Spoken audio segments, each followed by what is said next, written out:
And in one of the experience I had with him is he came in and he gave me a hug. And I remember it was like 11 p.m. at night. I just fell asleep and immediately. And the story kind of goes like this, that it was a restaurant and there was a lot of people and he came in and I could feel his energy and he didn't have a message, right? And I asked, so how's heaven? He goes, ah, don't ask. And then he just came in and he gave me a hug.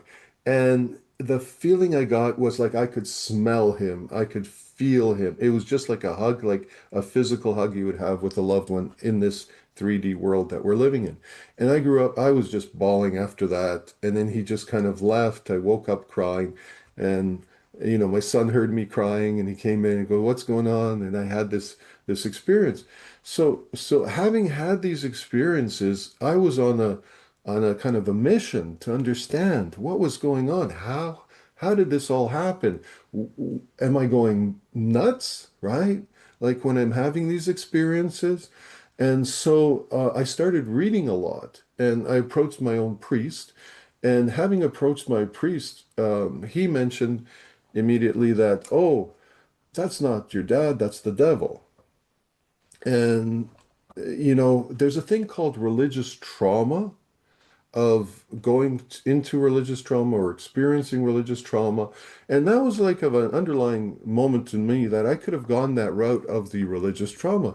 But for some reason, I realized that the love that I felt for my dad is true.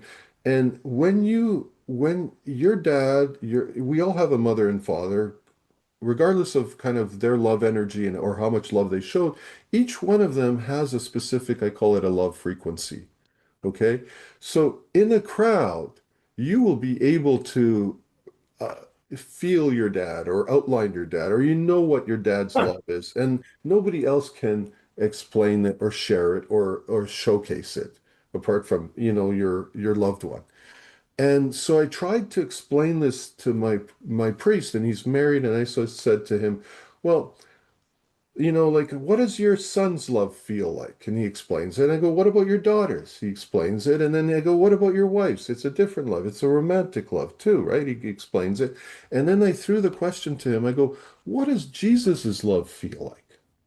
Now, prior to that, I had this experience with this evidentiary medium, and she shared with me that she touched his cloak. I go, and so we had this talk, and he goes, when I touched his cloak, I felt so much compassion. It would like filled the universe, and I couldn't believe I felt this compassion. So I was curious, do priests connect to Jesus, right? And especially he's a Christian priest, and Jesus is like